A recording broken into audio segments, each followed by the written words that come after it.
Hello and welcome back to Mystery of Israel Radio. I'm Tom Quinlan, your host. You can find archives of this broadcast at zionchristianpress.org/radio, and you can reach out to me at tomquinlan@zionchristianpress.org. As I mentioned in previous weeks, we're going to examine the visions that are given in the book of Daniel. But chapter 1 begins with a little bit of information about the man Daniel.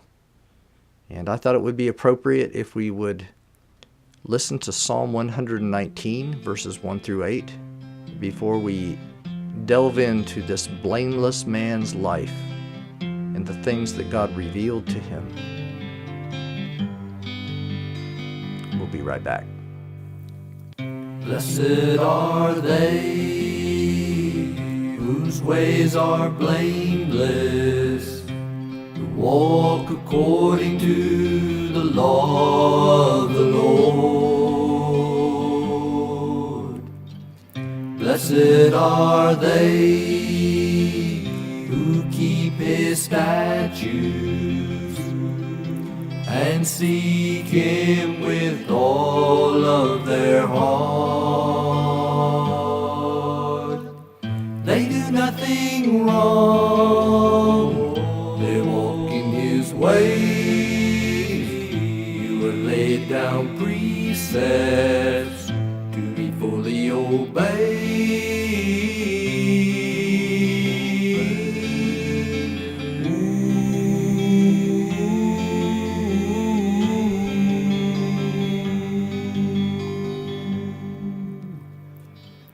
Oh, that my ways were steadfast in obeying all your decrees. Then I would not be put to shame when I consider your commands. I will praise you with an upright heart as I learn your righteous laws. I will obey all your decree. Not utterly, do not utterly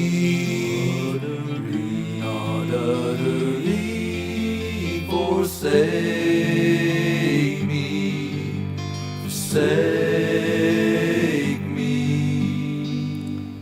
Let's turn to Daniel chapter 1.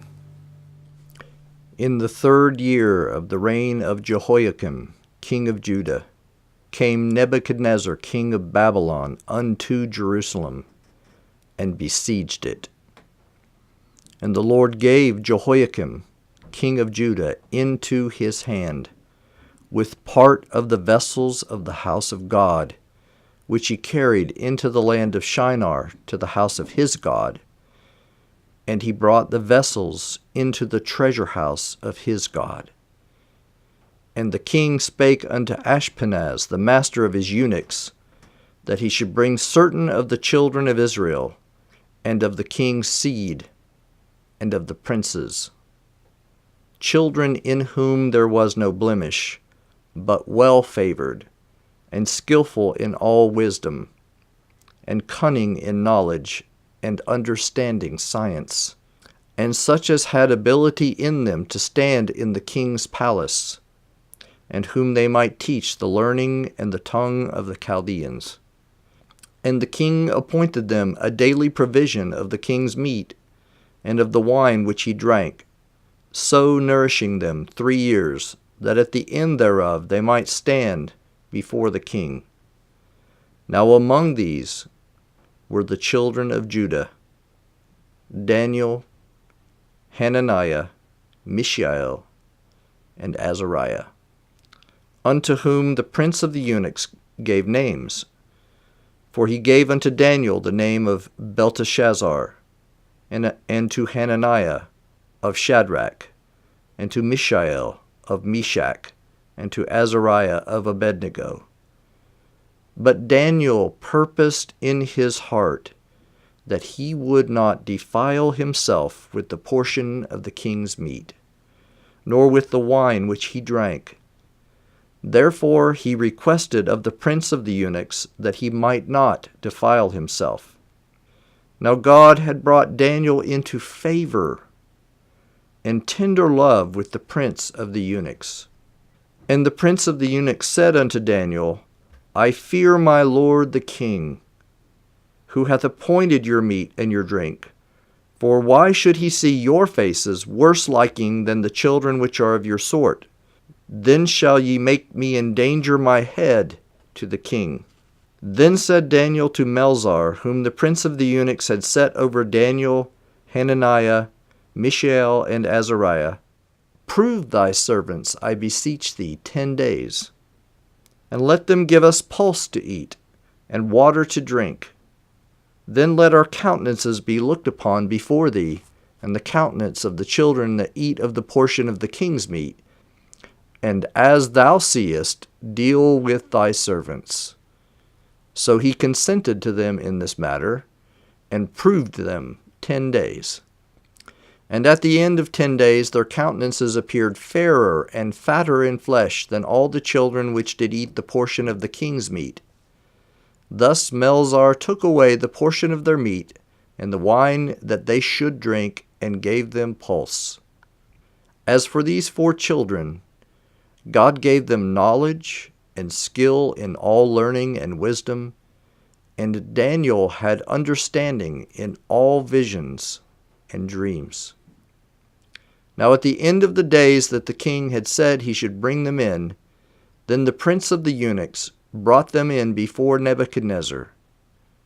And the king communed with them, and among them all was found none like Daniel, Hananiah, Mishael, and Azariah. Therefore they stood before the king.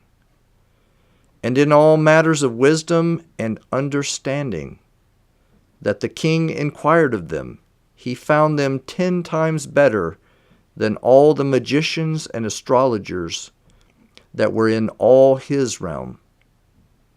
And Daniel continued even unto the 1st year of King Cyrus. So the 3rd year of the reign of Jehoiakim.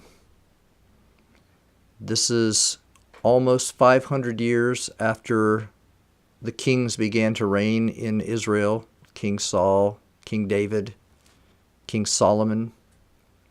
It's about 400 years after King Solomon built the temple, and the intensity of the warnings from God has been building.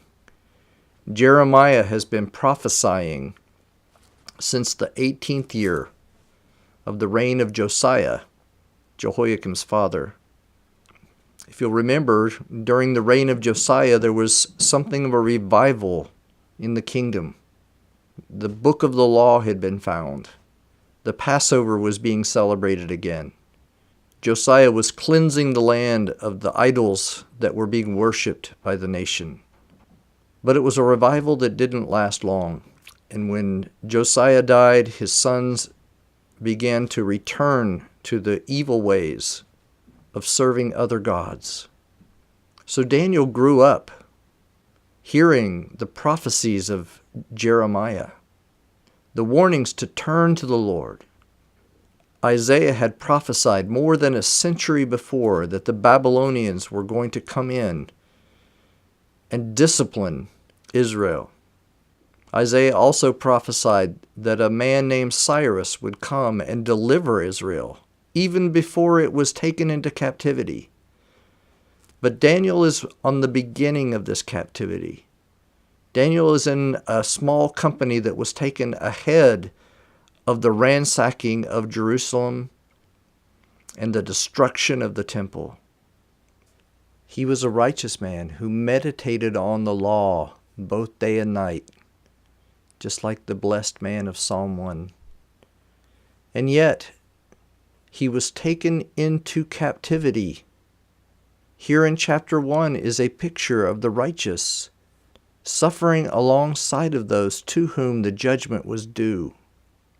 and prospering in it, growing in favor with both God and man. And verse 17 says, "And Daniel had understanding in all visions and dreams." This is a book for those upon whom the end of the age has come.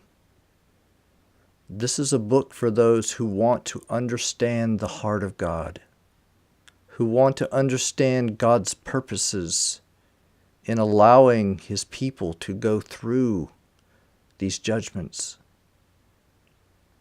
It's a book to encourage. It's a book to reveal. It's a book to show us, to uncover the man of sin that's coming. It's a book that will produce in you a cry for God to come and intervene, no matter what the cost. Next week we hope to get into chapter 2. That's a vision of the wicked king Nebuchadnezzar that God miraculously interprets through Daniel. And we're going to see as we move through the book that the visions agree with one another. The vision in chapter 2, the vision in chapter 7, the vision in chapter 8, the vision in chapter 9 that we've begun to talk about, the vision in chapters 10 through 12 that we've begun to look at.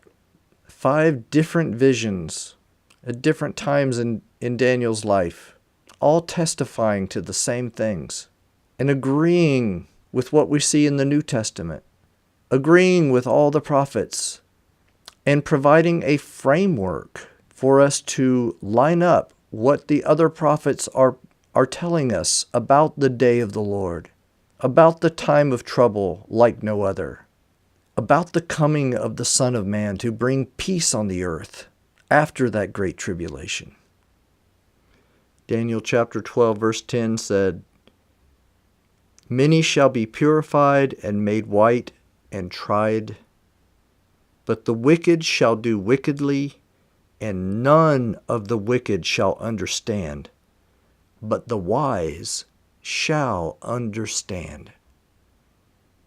God is beginning to raise His voice, to get His people ready, to sober up those that are His. He's looking for those that believe this Bible, that simply believe this word, and will begin to talk to Him about it, that will begin to pray to Him about it, that will begin to cry out to Him for these things to come to pass, for His purposes on the earth to be manifest, for His word to be fulfilled. Are you going to be one of the wise that understand? He wants you to be. Or are you going to be one of the wicked that shall do wickedly and shall not understand? Today, if you hear His voice, harden not your hearts. This is Mystery of Israel Radio.